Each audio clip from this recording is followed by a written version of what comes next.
درود میگویم به شما بینندگان عزیز شبکه سفینه. این برنامه نوبتی خونی تاجیکستان است و امروز ما قرار داریم در خانه خب روشن و برو دیگر سلام علیکم. خب امروز کدام خوراک رو آماده میکنیم؟ زیرا بینندگان عزیز من فکر میکنم که بی‌صبرانه انتظارن که امروز در برنامه نوبتی خونی تاجیکستان خب روشن کدام خوراک رو آماده میکنن. ما آماده میکنیم اوقاتی با گوشت گوسفند. خب کباب دگی. یعنی کباب دگی تاجیکی است. بینندگان عزیز بار دیگر میگویم که خب کباب گفتند آشپز امروز ما روشن و یک چیز رو باید فراموش نکرد که خب کباب رو گوناگون آماده میکنند و چون که در اینجا گفتند خب امروز ما کباب دگی انیقترش روشن کباب دگی رو آماده میکنند. چگونه آماده می شود و چگونه لذت دارد در آخری برنامه خواهیم فهمید و خب برای این خوراک یعنی برای کباب دگی کدام محصولات لازم است؟ گوشت. خب کارتوشکا. خب پیاز. بعد خوک‌های خوشبو کننده. و در اینجا روغن دنبه. یعنی که ما استفاده نمیبریم مخصوص روغن، فقط این روغن دنبه کافی است. بار دیگر میگویم بینندگان عزیز برای کباب دیگه چی لازم است؟ گفتند روشن که گوشت اساسش در اینجا و اگر گوشت گوسفند باشد چون در بالا خودشون گفتند بله قبرقای گوسفند این خیلی بالذت میآید. گوشت گوسفند، کارتوشکا، خب کبودی ها، پیاز، روغن دنبه، خوک‌های خوشبو کننده اون محصولاتی که همه روزه ما در خوراک‌های گوناگونمون استفاده می‌بریم و استعمال می‌کنیم. خب از چی شروع می‌کنیم؟ اولش گوشت. خب با اکسوس یعنی با سیرکو آمیخته کرده باید که دم گیرد. بله خب بینندگان عزیز آغاز میکنند آشپز امروزه ما روشن گوشت رو با سیرکو آمیخته میکنند و تا یک مدت باید که دم گیرد در خب تقریبا 40-50 یا خود زیاد 1 ساعت دم گیرد و شروع میکنه. بعد از چند لحظه برمیگردیم. این برنامه خونی تاجیکستان است از شبکه سفینه. ما رو ترک نکنید. خب اول چیکار میکنیم روشن؟ گوشت رو مایده کرده در اون ظرف داخل میکنیم. باید مایده باشد نه؟ ها مایده باید باشه. خیلی خوب. که با سیرکو شروع آمیخته شود. خب من میخواستم فهمم از شما که مثلا انامین خب شما کسب آشپزی رو بسیار خوب میدونید یعنی که خب میپسندید و میگفتید که خب خودتون عموما کسبتون چی است؟ کسب ما سوهای تندرستی دکتری دندان پزشک. خب خیلی خوب و باز ماس آشپزی رو نیز از رودش میبرید ها؟ یکی. خب چی گفته میتونید؟ اطراف انامین خب هنر من شخص باید که خب چند هنر رو داشته باشد فکری شما؟ با یک مرد 40 هنر کم است. باید همین مردم که بغیر از کسبی داشتگیشان باید آشپزی باغبانی خیلی کارا باید عهده‌داری کنند.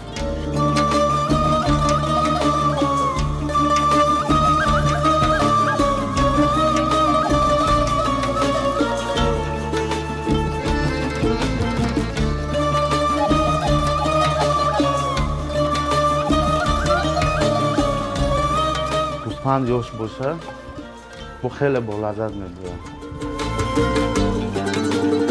بغیر از همین کباب دیگی که گفتید باز کدام نوعی خوراک‌های ملی تاجیکی رو شما آماده کرده میتونید؟ اینجا بسیار است. خوش پلاو، دملمه، کباب، قروت خیر.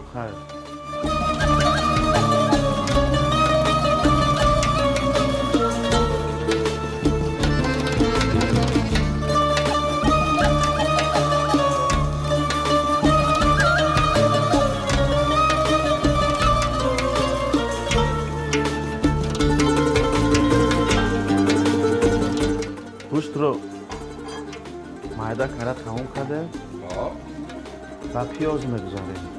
یعنی دویم پیاز رو مایده کرده باریدی نیم حلقچه کرده داخلی شرط نیست تونوکی بد کردن.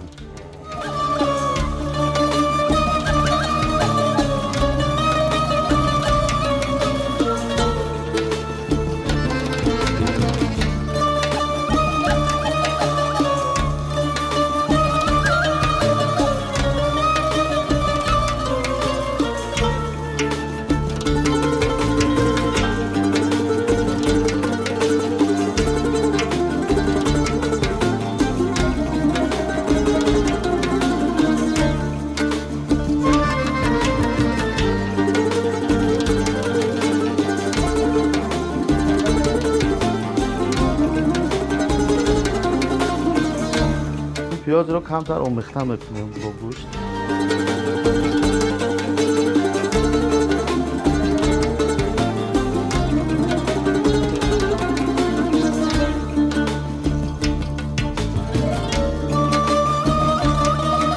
آمیخته کرده شدیم با پیاز گوشت رو با خوک‌های خوشبو کننده میگذاریم.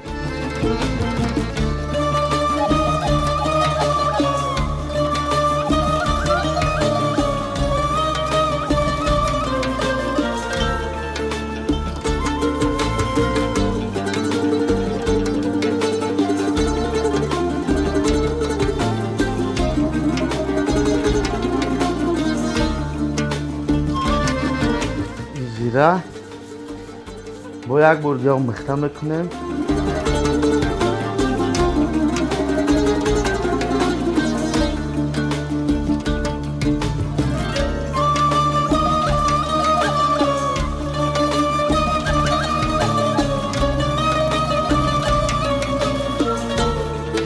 در آخر سیرکو.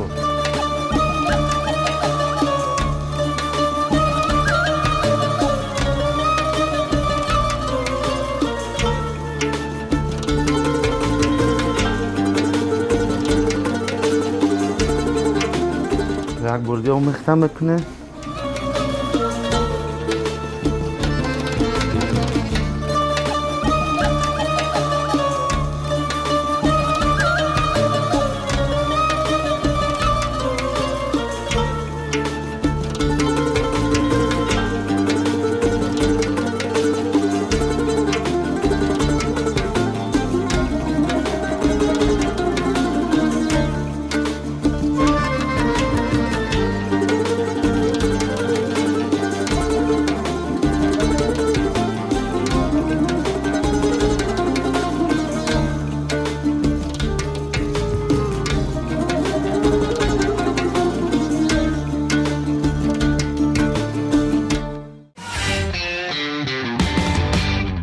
بیننده‌های گرامی و نفرانی که تازه به شبکه سکینه پیوستند، بار دیگر خاطررسان می‌نمایم که شما برنامه خانه تاجیکستان را از تلویزیون سکینه تماشا دارید و ما در خانه خب اکوی روشن امروز قرار داریم و آماده میکنند کبابی دگی. خب تو این دفعه یا خود تو این لحظه چیکار کردند روشن؟ الکی میده کردن گوشت رو وارد ظرف کردن، بعداً پیاز رو ریزه کردن بسیار مهینه، کلان کلان ریزه کردن، بعداً خوکه های خوشبو کننده رو آمیخته کردن و بعدی بای با سیرکو رو ایلوه کردن آمیخته کردن. اکنون چیکار میکنیم؟ ولوش رو به ظرف میپوشونیم. خب در یخدان 40-50 دقیقه میداریم. میمونه میسته دم میگیرد. اکنون بیننده‌های عزیز تخمینا 40 یا خود 50 دقیقه در یخدان میستد. خب زیرا ما در اینجا با خب سیرکو آمیخته کردیم، باید که دم گیرد 40-50 دقیقه. و اگر گویم که یک زینه پیش رفتیم، یک قسمتی کور رو با آخر رسانیدند، خطا نمیکنیم روشن، زیرا یک قسمتی کور خب یک قدم به پیش رفتیم. بعد از چند لحظه برمیگردیم، ما رو همراه باشید. با قسم کارتوشکا میگذاریم. خب یک کارتوشکای خورد انتخاب کننده در کار است. خب کدامش که کلان است دو تقسیم میکنیم. خیلی خوب. یعنی دوستای عزیز باید که کارتوشکا نسبتا خرد باشد، باز خوبتر میشد. اگر کارتوشکا کمک کلان باشد بشبه در اینجا چون روشن گفتند دو قسم میکنیم و بعدا قسمتی дигар аст дар инҷо бешубҳа равғани думба гуфтем, зеро дар инҷо мо гуфтем ки кабоби дегӣ ва дар дег мо равған намеандозем, танҳо бо анамин равғани думба омода мекунанд равшан, яъне кифоя ҳастанд. Ҳамин тавр аст? Марамат. Хуб, картошкаҳо боз калон-калонаш ман фикр мекунам ки он қадар зиёд нест. Нест, кам аст ва агар ки кифоя бошад, ман фикр мекунам ки нарасема мешавад. Бале.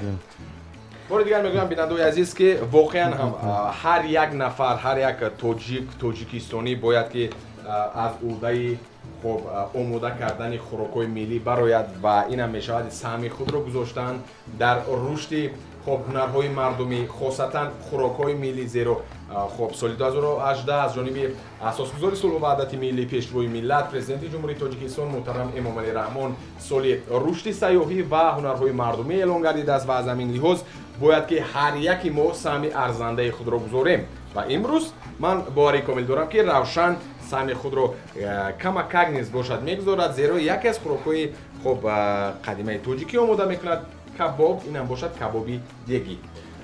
Аллакай мо картошкаро қисм кардем, анамон картошкаҳои бисёр хурдашро, аниқтараш калонтарашро ва хуб пардохтааст Равшан ба майда кардани равғани думба.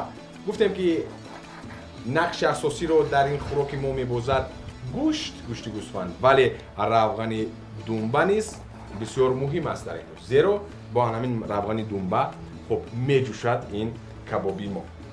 моро ҳамроҳ бошед, баъд аз чанд лаҳза бармегардем.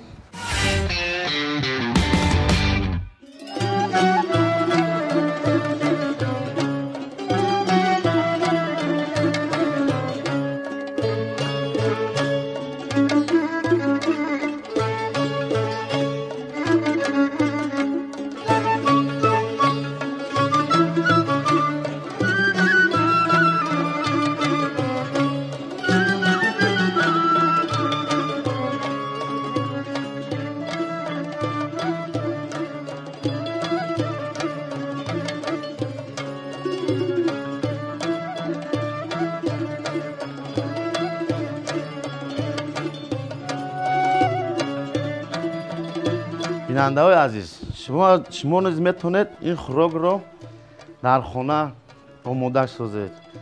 Барои оила метавонед, барои рафиқон, дӯстон метавонед авқоти идӣ истифода баред.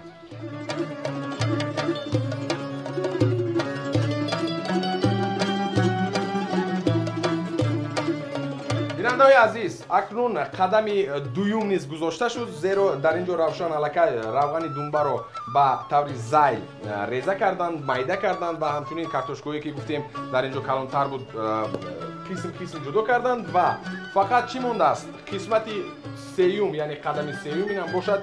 хуб фурсати фаро расидааст ки гӯштро биёрем ва аллакай қисмати дуюм низ ба охир расидем ба қисмати сеюм. хуб гӯшти мо бо сирко аллакай дам гирифт тахминан 50 дақиқа ва ҳамакнун хуб дег таспидааст, аловаш бисёр баланд аст ва чӣ кор мекунем акнун? зинаи сеюм чӣ аст? Чӣ кор мекунем? зинаи сеюм гӯштро хуб бироварда аз пиёз ҷудо мекунем. яъне гӯштро аз пиёз ҷудо мекунем ва пиёз ин лозим намеояд, дигар лозим нест.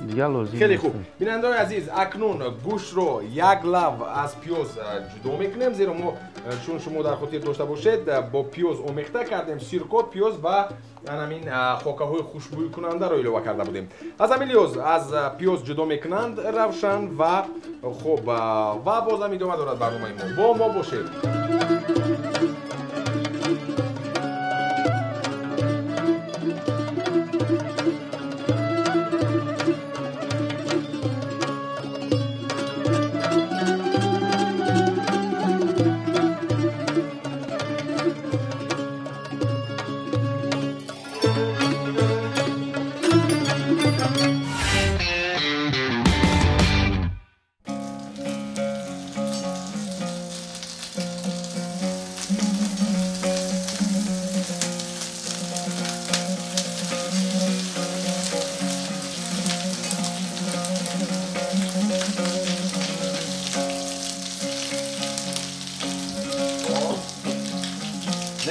خوب شدن.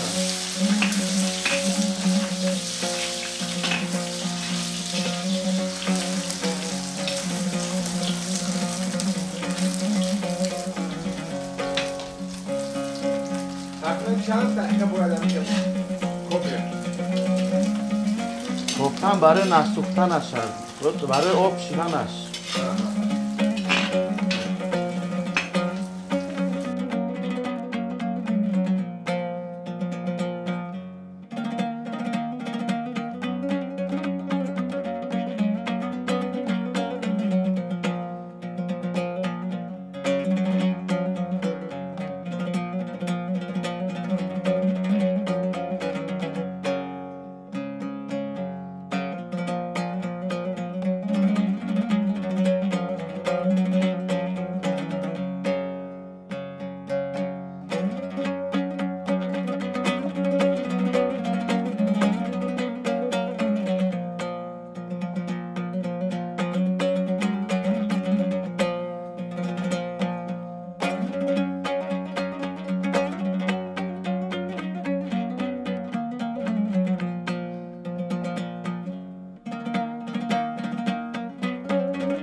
خب جزش رو گرفتیم در روغن چسبوندگی یک تا محصولات بیشتری رو می‌اندازیم.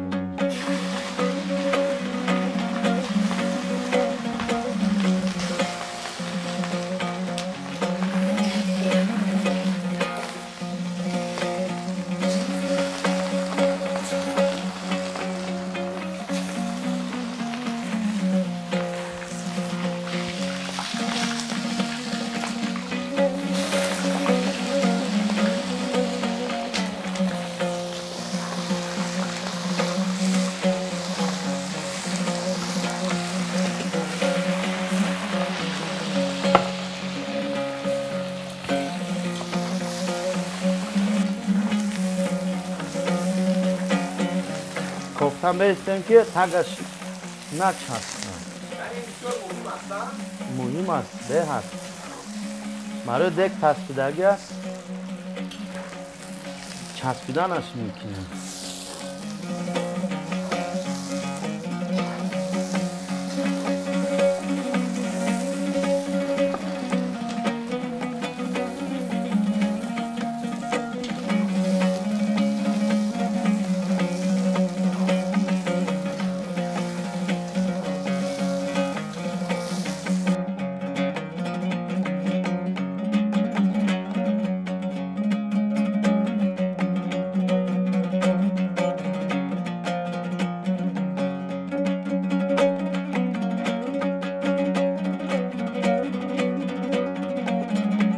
اکنون گوشت ما آماده شد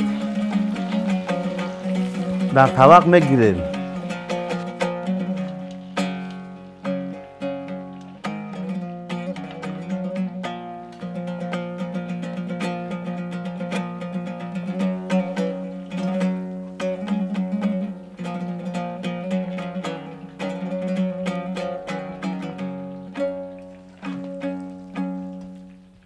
اینک نوبت کارتوشکا شد. در همین روغنی که گوشت رو چسبوندیم کارتوشکا رو میاندازیم.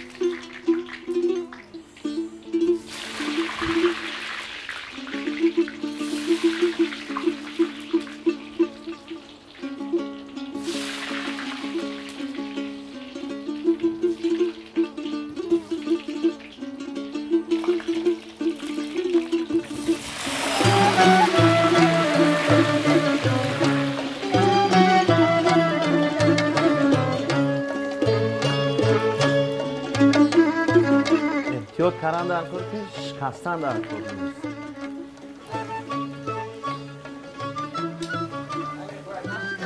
نشکند زیباش همون.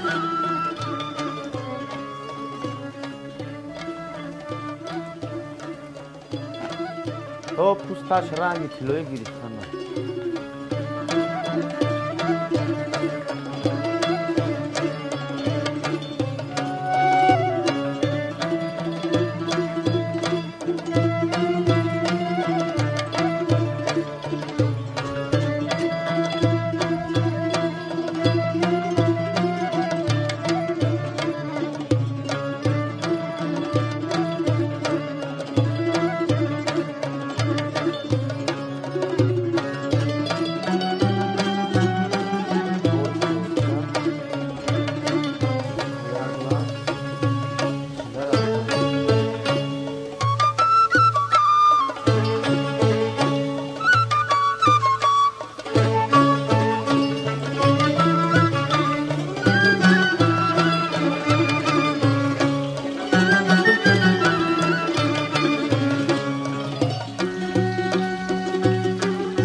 10-15 دقیقه دم بکشید.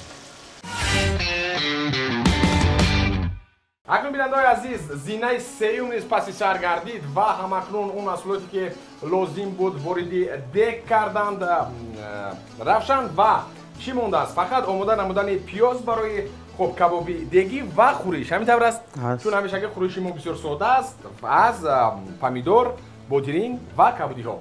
مرحمت.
اکنون بیننده‌های عزیز رسیدیم به نقطه اساسی برنامه. خورش‌ها آماده هستند و کبابی دگی الکی آماده است و وقتی اون رسیده است که به برداشتن لگن برداریم. همین طور است بنیاد خوب و واقعا هم از کاری کرده خودش نیست روشن قناعتمند است و بشبهه بعد از چند لحظه میبینیم که تا کدام اندازه اکنون لذتی بسیار بالا دارد. ما را همراه باشید، بعد از چند لحظه برمیگردیم.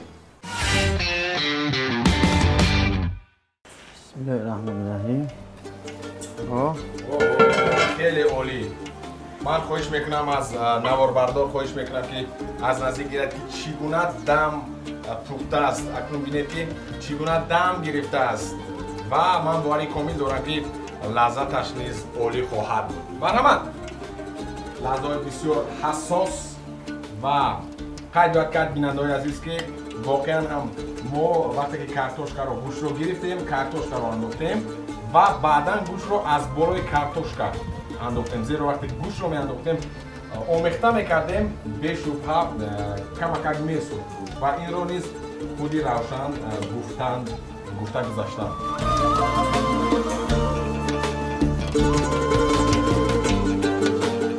حتما از بالاش پیاز خام. از رویش پیاز خام.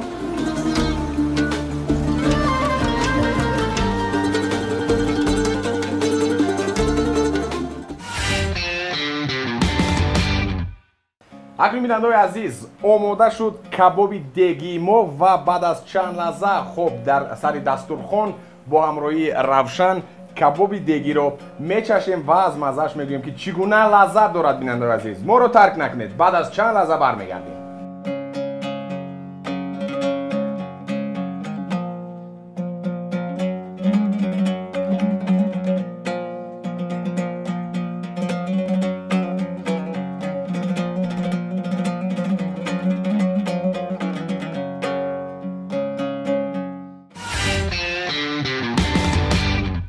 آماده شد سر دسترخوان نشستیم با خب آشپزی بسیار هم ماهر روشن و میچشیم که چگونه لذت دارد کبابی دگی که امروز این نفر آماده کردن.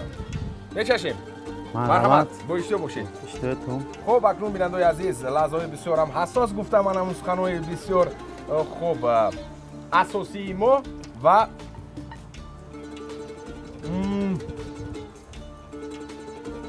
باور کنید بیننده‌های عزیز من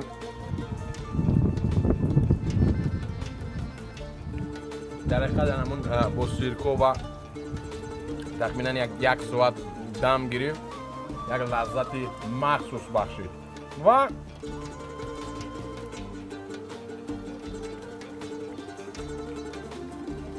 نگفته نماند که در اینجا گفتیم که باز کارتوشکا است، همینطور است و کارتوشکا نیز به طور مخصوص پخته است و میبینیم که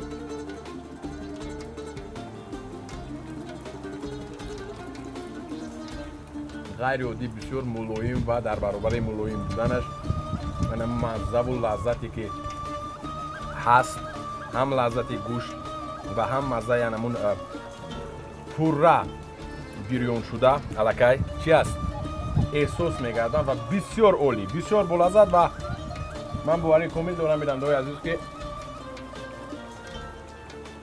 هر یک شما این خوراک را آماده میکنید برای نزدیکان، برای خویشاوندان، برای اهل عائله، پدر و مادر و بار دیگر ایثار سپاس به شما که یک خوراک بسیار بلذت را آماده کردید و من باوری کامل دارم که هر یک بیننده که امروز میبیند به شبهه آماده میکند همین خوراک را. سلامت باشید.